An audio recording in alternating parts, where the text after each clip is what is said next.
Hello friends, welcome to my channel baby care with Amita. जब बच्चे का जन्म होता है तो घर के सारे मेंबर्स को मिलकर उसकी देखभाल करनी होती है। पहले जॉइंट फैमिलीज होती थी तो बच्चे की केयर करना बहुत आसान होता था। बच्चे की दादी, चाची, बुआ, चाचा सब मिलकर बच्चे को संभाल लेते थे, जिससे न्यू मदर को रिकवर करने में बहुत आसानी होती थी। लेकिन अब ज़्यादातर घरों में न्यूक्लियर फैमिली है, जिसकी वजह से बच्चे की केयर की पूरी जिम्मेदारी उसके माता पिता पर आ जाती है। इस बात से तो बिल्कुल इनकार नहीं किया जा सकता कि माँ को काफ़ी तकलीफ़ें उठानी पड़ती है। लेबर पेन से लेकर रात रात भर जागना, बच्चे के लिए माँ क्या कुछ नहीं करती। इसलिए डिलीवरी के बाद बच्चे के पिता को माँ का पूरा सहयोग करना होता है, जिससे माँ बच्चे को भी आसानी से संभाल पाए और अपने शरीर की भी जल्दी रिकवरी कर पाए।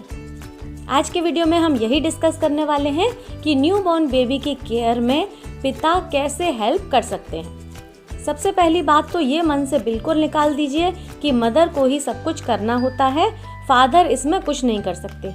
ऐसा बिल्कुल नहीं है। रात को सभी बच्चे बार बार जागकर रोते हैं और बच्चे को बार बार ब्रेस्ट फीडिंग करानी होती है।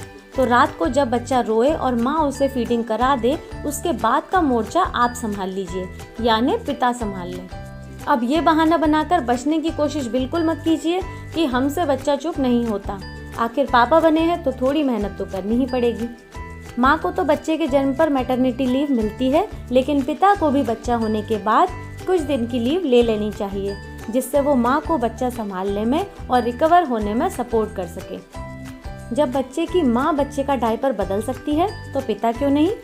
आपको ये छोटा सा काम लग सकता है, लेकिन न्यू बॉर्न बेबी कई बार डायपर गीला करते हैं, इसलिए हमेशा डायपर बदलने के लिए माँ का मुंह ना देखें। कभी मदर कभी फादर दोनों मिलकर बच्चे का डायपर चेंज करते हैं, तो इससे माँ को भी काफ़ी राहत मिल जाती है।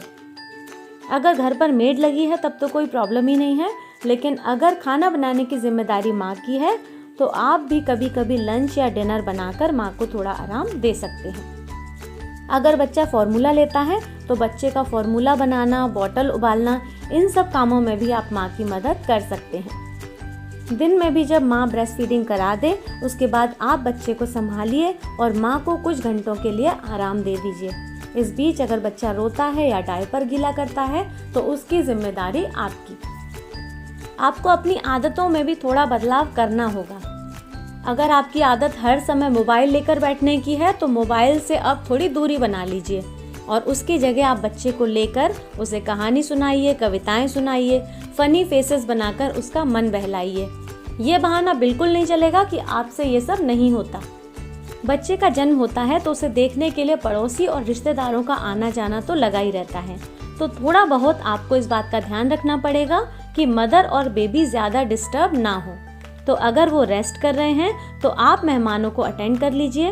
ये मत सोचिए कि उन्हें बुरा लगेगा, क्योंकि सभी ये बात समझते हैं कि न्यू बॉर्न बेबी को सोते से डिस्टर्ब करना मतलब बड़ी मुसीबत मोल लेना।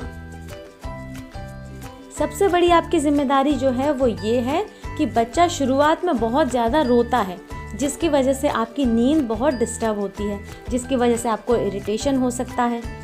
साथ ही इस टाइम मदर का भी नेचर चेंज हो जाता है। उन्हें बार बार रोना आता है, इरिटेशन होता है, मूड स्विंग होते हैं, एंग्जाइटी होती है, जिसे पोस्ट डिलीवरी सिंड्रोम कहते हैं। इस टाइम माँ को बहुत ज़्यादा लव, केयर और सपोर्ट की ज़रूरत होती है, इसलिए आप अपनी वाइफ को पूरा सहयोग दें, जिससे वो इस सिंड्रोम से जल्दी बाहर आ सके। आई होप आपको ये वीडियो इन्फॉर्मेटिव लगा होगा। अगर वीडियो पसंद आया है तो लाइक करें। मुझे कमेंट करके ज़रूर बताएं कि आप न्यू मदर को यानी अपनी वाइफ को कितना सपोर्ट करते हैं। वीडियो को अपने फैमिली एंड फ्रेंड्स के साथ शेयर करें। चैनल पर नए हैं तो चैनल को सब्सक्राइब भी कर लीजिए। नोटिफिकेशन बेल को भी ज़रूर प्रेस करिएगा, जिससे आगे आने वाले वीडियोज़ की नोटिफिकेशन आपको मिल सके। Thanks for watching.